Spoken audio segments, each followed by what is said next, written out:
বড় বড় পাহাড়ে ঘেরা একটি ছোট গ্রামে ২৪ বছর বয়সী এক যুবক বাস করতেন, যার নাম ছিল মার্কো। মার্কো খুব অস্থির প্রকৃতির ছিলেন।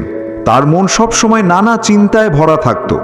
সারা দিন ধরে নানান চিন্তা আসতো আর যেত, আর এসব চিন্তা তাকে অস্থির ও ক্লান্ত করে তুলত। তিনি সবসময় অতীতের কথা ভেবে দুঃখিত থাকতেন এবং ভবিষ্যৎ নিয়ে অনেক দুশ্চিন্তা করতেন। এসব চিন্তার কারণে তার মন যেন এক ঝড়ের মতো ছিল।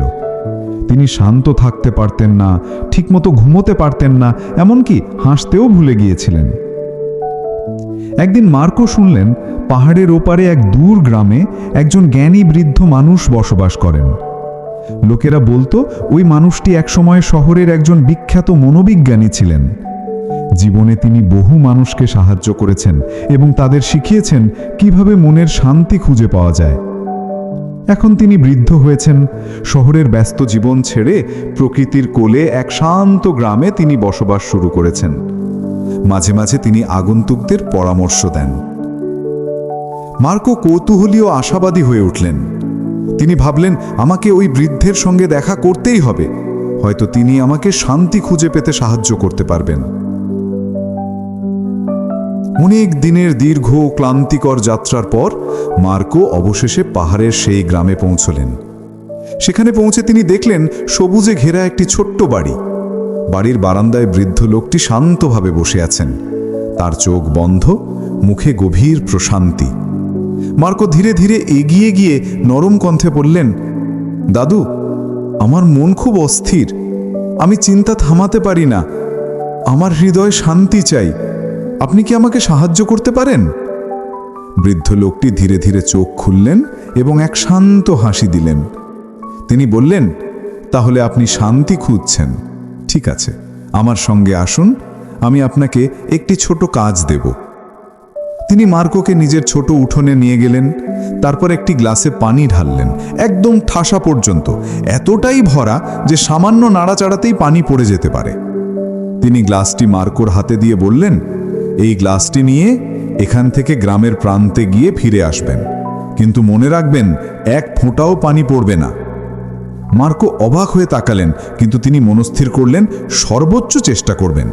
তিনি চ্যালেঞ্জটি গ্রহণ করলেন। গ্লাসটি খুব সাবধানে হাতে নিয়ে হাঁটা শুরু করলেন। রাস্তা ছিল সরু আর ব্যস্ত। কেউ হাঁটছে, কেউ দৌড়াচ্ছে, দোকানিরা ক্রেতা ডাকছে, কুকুরগুলো ঘেউ ঘেউ করছে।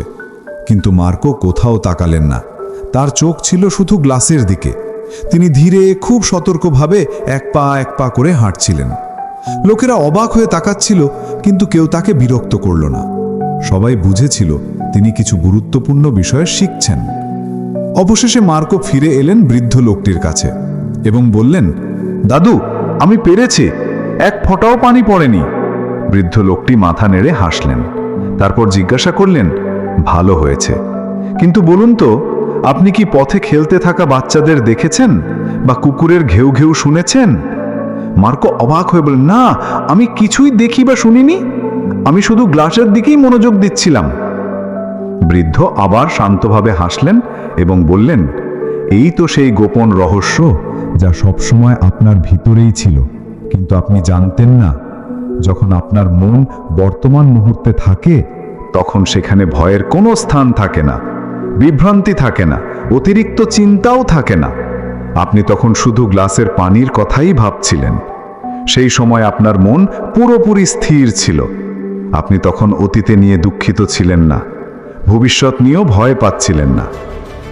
ধীরে ধীরে মার্কো বুঝতে পারলেন, এটাই সেই শান্তি যা তিনি এতদিন খুঁজছিলেন। শান্তি কোনো বাহিরের জিনিস নয়, শান্তি আমাদের ভিতরেই থাকে যখন আমরা বর্তমান মুহূর্তে বেঁচে থাকি। মার্কো মাথা নিচু করে নরম কণ্ঠে বললেন, দাদু, এখন বুঝতে পারছি, যদি আমি আমার মনকে শান্ত রাখতে চাই, তবে আমাকে আমার মনকে এই মুহূর্তে রাখতে হবে। সত্যিকারের শান্তি তখনই আসে। বৃদ্ধ লোকটি আবার হাসলেন। সূর্য অস্ত যাচ্ছিল, শেষ আলোর ছোঁয়া মাটিতে পড়েছিল। পাখিরা ফিরে যাচ্ছিল নিজেদের নীড়ে। মার্কো হাঁটা দিলেন নিজের ঘরের পথে। কিন্তু এখন তিনি আগের সেই অস্থির তরুণ আর নন। তিনি বদলে গেছেন। তার অন্তরে এসেছে প্রশান্তি, কারণ এখন তিনি জানেন কিভাবে মনকে শান্ত রাখতে হয়। যদি আপনার গল্পটি ভালো লেগে থাকে তাহলে একটি লাইক দিন। গল্পটি ভালো লাগলে আপনার বন্ধুদের সঙ্গে শেয়ার করুন এবং আমাদের চ্যানেলটি সাবস্ক্রাইব করতে ভুলবেন না আরও এমন অনুপ্রেরণামূলক গল্প পাওয়ার জন্য। আমাদের সঙ্গে থাকার জন্য ধন্যবাদ।